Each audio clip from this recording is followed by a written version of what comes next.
Yeah, hello everyone. Now we will begin the career session service from Aarhus University this afternoon. So welcome everyone. My name is Dorte and I work at the International Center. You can see my contact details here. I will be doing the first part of the presentation, about the first 10 minutes or so, and talk about career services at Aarhus University, and also why I tell you a little bit why we think you should stay in Denmark after you graduate. And afterward, we have Mihai with us today, and he will be doing a presentation on his experiences with his first jobs and how it is to be in Denmark after you graduate. And then we will end up by having a Q&A. And of course, we will also send you the copy of the presentation after this session. So, career services at Aarhus University. We will help you during your studies to find a student's job. We call it a student's job, not a part-time job here in Denmark. And of course, we will also help you find your first jobs as a graduate after you finalize your education. A typically hourly salary here in Denmark as a part-time job is about 16 euro. Of course, it varies from job to job. And yeah, what do we help you with? You might ask yourself, how do I find a student's job? What does the Danish job market look like? I mean, how do I behave in a Danish work culture? How do I get the right connections in order for me to find the first job? How is it necessary to learn Danish? How can I do that? That's actually these kind of services that we help you with at the career services at Aarhus University. So we run like sessions on how to go to an interview, how to write a motivation letter, how to attend. So we run workshops on that. We also show you like job portals and databases. We make sure that you meet the right connections, or at least that you have the possibility to have the right connections with companies. Doing job camps can also be like speed dating, networking seminars, or you can actually meet alumni. They can tell you about how is it to work in the Danish job market, and thereby you will also get the right connection. Of course, we also offer you Danish language courses. They are free of charge for international students. So these are just some of the examples of our career services at Aarhus University.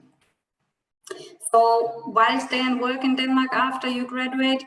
There's a very high demand for engineering graduates in Denmark. So therefore, the unemployment rate is also quite low. It's about 2 to 3% at the moment. And therefore also engineering students, many of them, they get a job just right after they have graduated. It's also a quite high minimum salary. It's about 5,400 euro per month. And if talking about work-life balance, it's about 33 hours a week that you work. And so you'll have plenty of time to be together with colleagues, students, whatever, your friends, do something nice in your spare time. And of course, you will also be part of the Danish welfare system. You might have heard of it. So we have free healthcare, free universities and schools, access to libraries, etc. But of course, we also pay taxes for that. When you stay in Denmark after your graduation, you have applied for a study residence permit, and then you automatically are allowed to stay in Denmark for about 6 months on your study residence permit. But once you have graduated or you got your master's degree, then you are allowed to apply for an establishment card, and it gives you the right to stay in Denmark for 2 years. But this is also provided that you actually do apply within the first year of completing your master's degree, and that you can document that you have sufficient funds to support yourself. I won't go much more into details regarding that matter. Of course, when you have secured yourself a job, you have to change your status into a work permit. So I'll leave I'll leave it up to you to check more at the Danish Immigration Service about this matter. So that's actually it from me. Thank you for listening, and then I'll stop my presentation and hand over the mic to you. Yes. Yeah. I'll just share my screen. Yeah. You let me know when you can see it. It's fine. Yes. So hi everyone. I'm Mihai. I'm here in Aarhus for 2 years now. I just graduated my master's in computer science. So I'm originally from Romania, Brașov, and my job is a software engineer at Danske Bank. And before telling how my job is, I want to tell you some tips about how to land a job that are pretty useful here in Denmark. So the first one is networking. It's like you need to make sure that you participate in as many events as possible and workshops. And that's because you'd like to meet new people and connect, share ideas. And it also helps you a lot to understand how the Danish market job works. And a few of these platforms that also Aarhus University is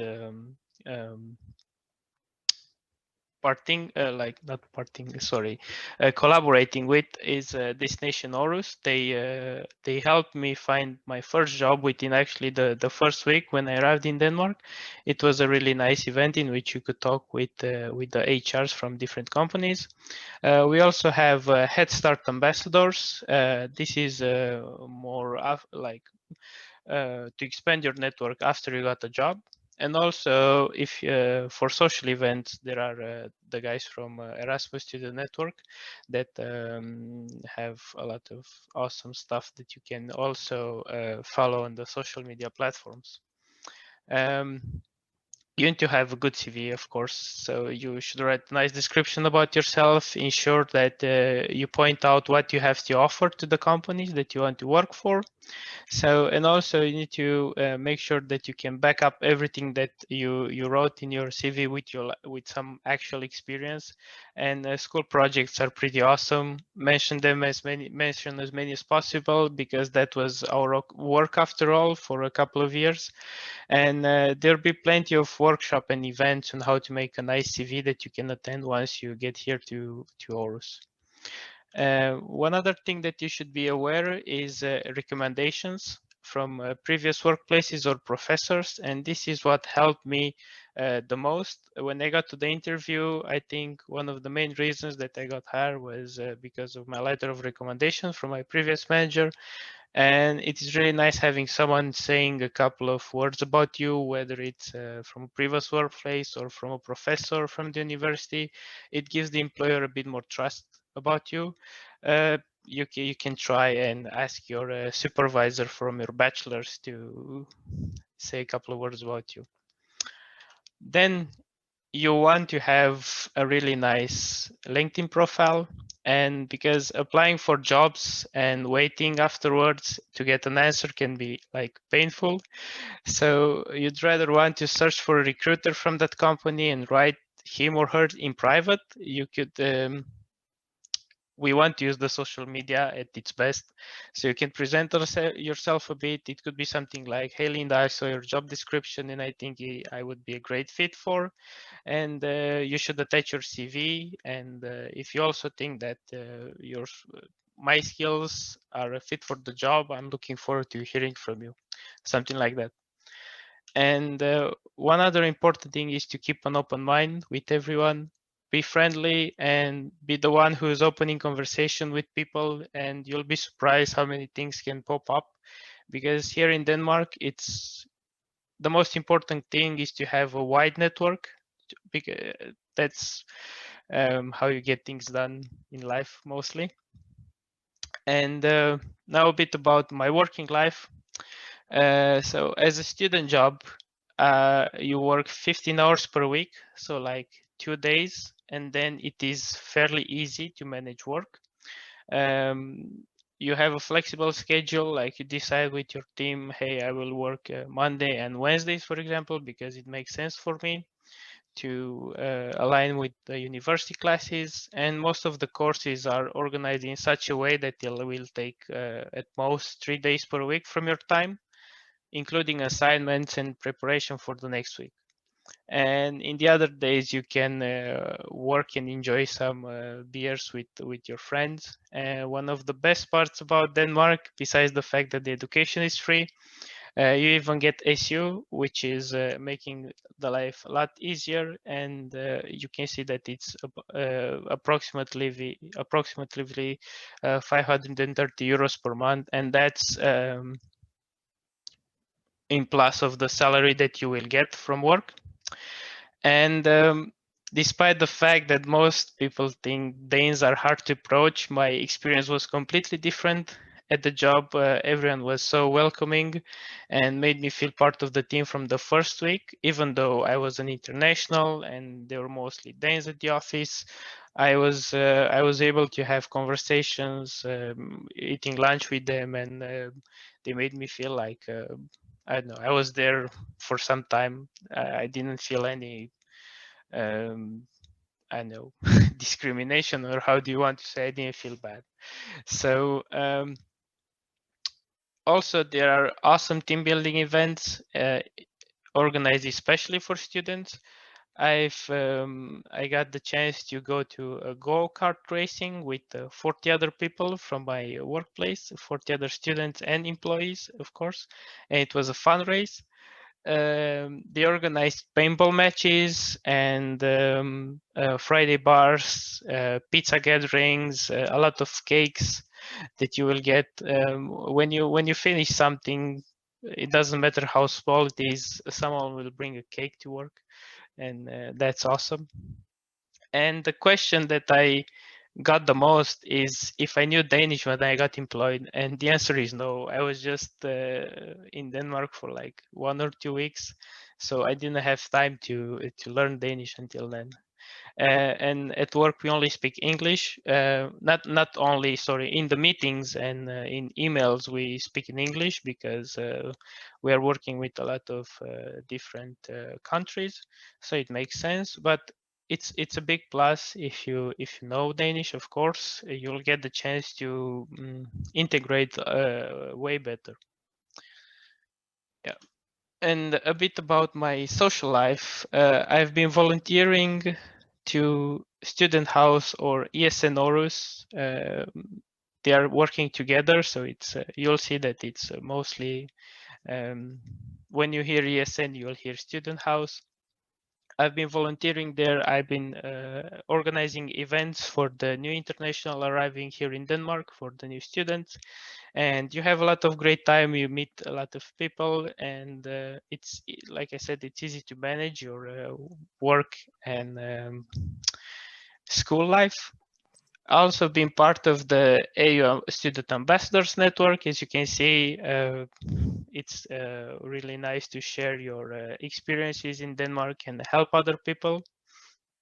And besides that, I'm also an ambassador to Head Start, in which we want to bring as many internationals as possible to work in central Denmark, because you know, the life is pretty good in here, so why not sharing with others? And that's kind of it. I'm curious about what questions do you have in the time that we have left. I'm more than happy to answer your questions. And if you want to contact me in private, here is my Instagram. I'll be happy to answer your questions when I get some free time. So don't hesitate to write me if you want. So thank you, Mihai, for your nice presentation. I'll just leave it to people to ask some questions, but we do have one question here. What is meant by SU? And that's actually, I don't know, would you like to answer that question, Mihai? I think it is a scholarship that you get because you are working here. So Yeah. because the way I think of it is like you have a job, you work 15 hours, you pay taxes, and then the government is supporting you to finish your studies as is supporting every Dane. Yeah, right? Because that's true. It's like a stipend that you actually can get if you are European student. So just to that's important to emphasize. Yeah. Yes, you're right. I forgot to mention that it only applies if you're a European. Yes. Yeah. And you need to have a job before you can actually apply for this stipend. Yeah. The tax rates, so there's one question, how much is the tax rate for students? I think almost everybody pay between 45 and 60% tax. That's a high difference, but the first amount of that you earn, you don't pay tax. You are exempted from paying tax from that amount. So I think as a student, not very many students are paying taxes actually. I don't know, what about you, Mihai, as you had a student job? Do you remember if, I think it's only a very small part because the first amount you are exempted from paying taxes. I have to be sincere and say that I hate doing taxes, but I can share the amount of money that I was getting at the end of, like, after paying taxes. So like monthly, I was ending up with about 12,000 crowns. That's like 1,700 euros, if I remember correctly. So that was like the monthly salary with SU and with the money that I got from the job together. That was I was ending up with. Maybe this helps that answers your questions. Yeah, and you can, I would say, with that amount of money, you can easily get around. Yeah, definitely. That's more than enough. You can have a lot of fun. Yeah.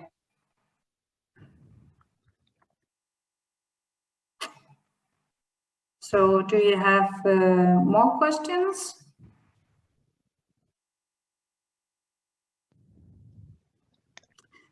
Mihai, can you maybe elaborate a bit about what do you think was the most difficult thing when starting in the Danish job market or having your first job? What did you find anything difficult?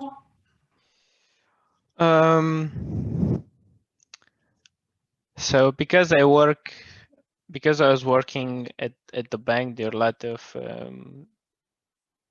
security stuff that it was interfering with my work, and that was a bit frustrating. That you need to understand how to get around certain stuff. But like dealing with the colleagues and integrating in the workplace was not hard at all, I would say. I don't know if it's just because I'm an extrovert person, or but I used to be introvert as well.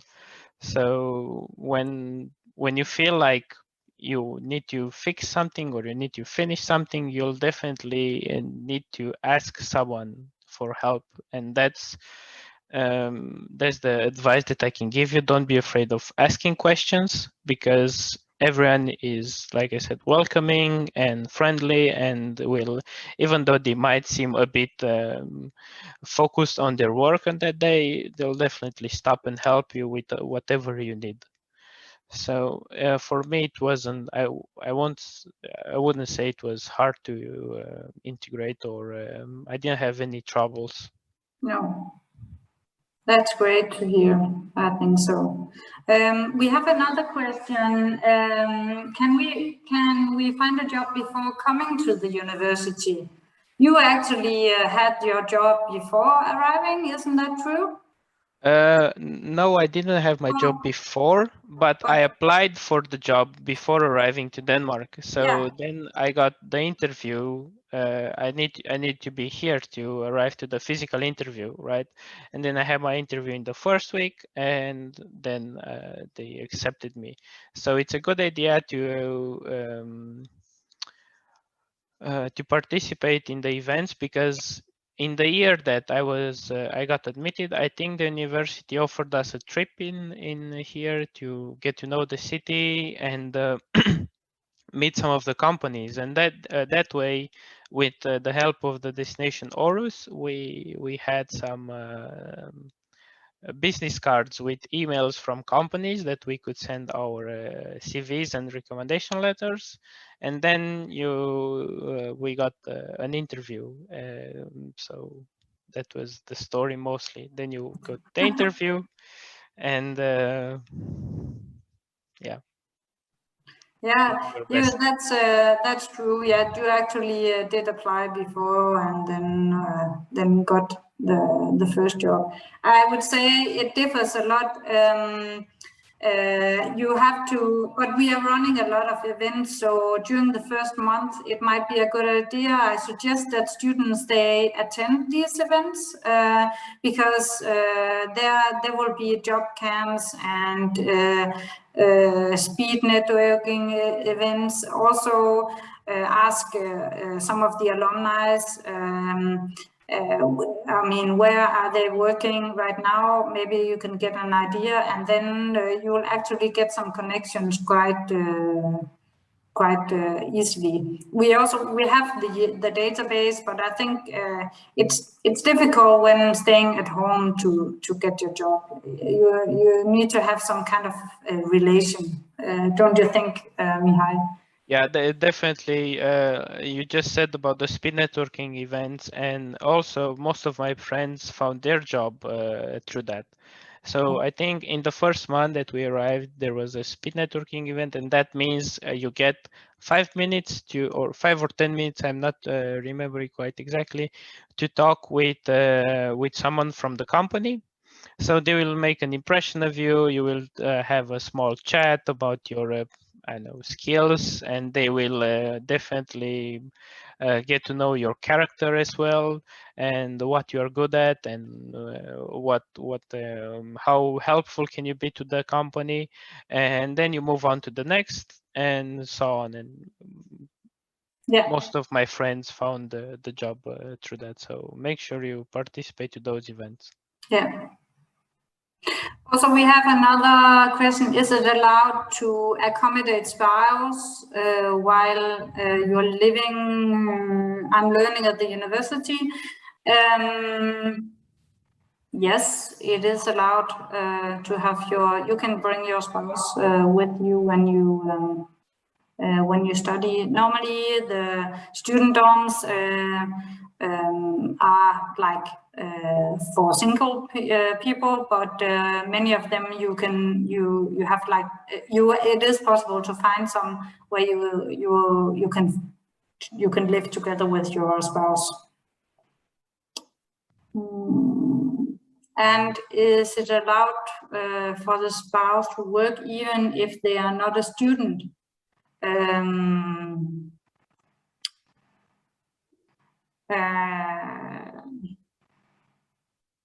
It depends on your permit, I would say. So you will have to ask the Danish Immigration Service about that. It also depends on where you're from, I would say. So I recommend that you actually ask the Immigration Service that question.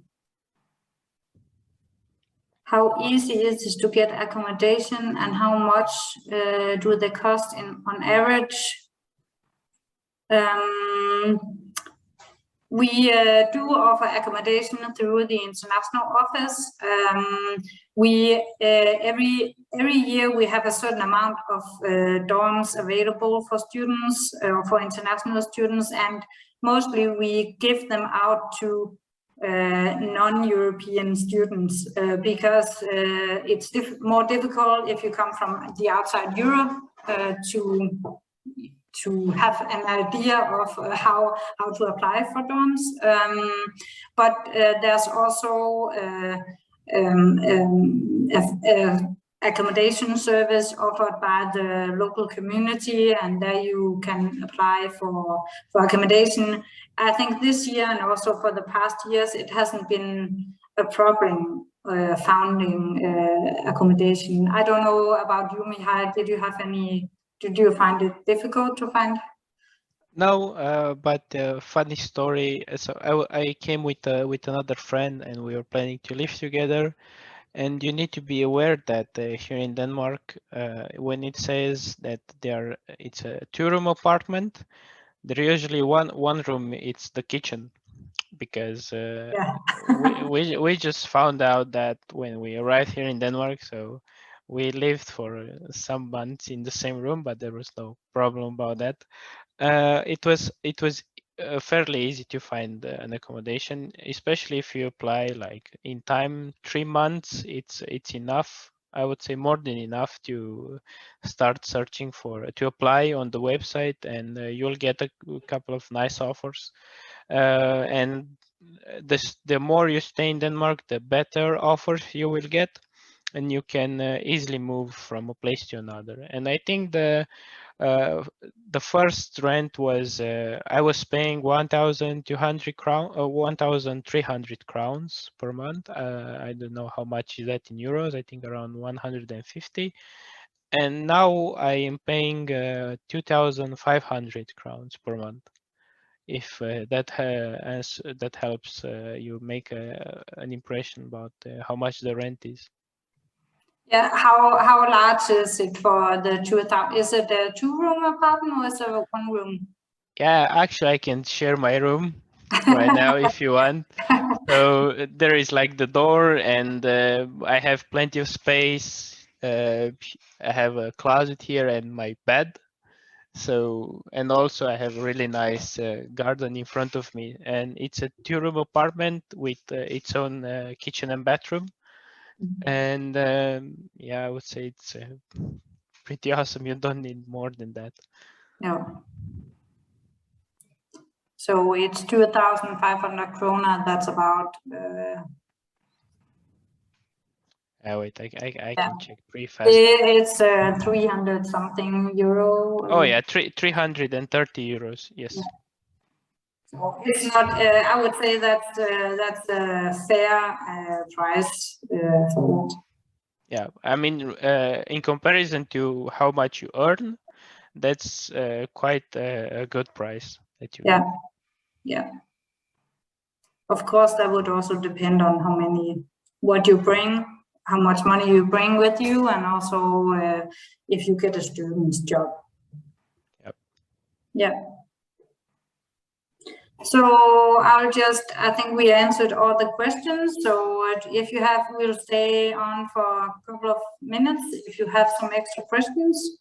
Yeah, well, if no other questions, you can also feel free to contact me on Instagram, like I said, and I think also you're more than welcome to contact the international office, right? Yeah, sure. We will send out the presentation, and then you can have our contact details if you have any specific questions. Also, if you attended some of the other sessions, I'm sure they will be available to answer. So I guess I will end the session for now. Thank you for participating today. Bye. Have a nice day. Bye-bye. Have a nice day.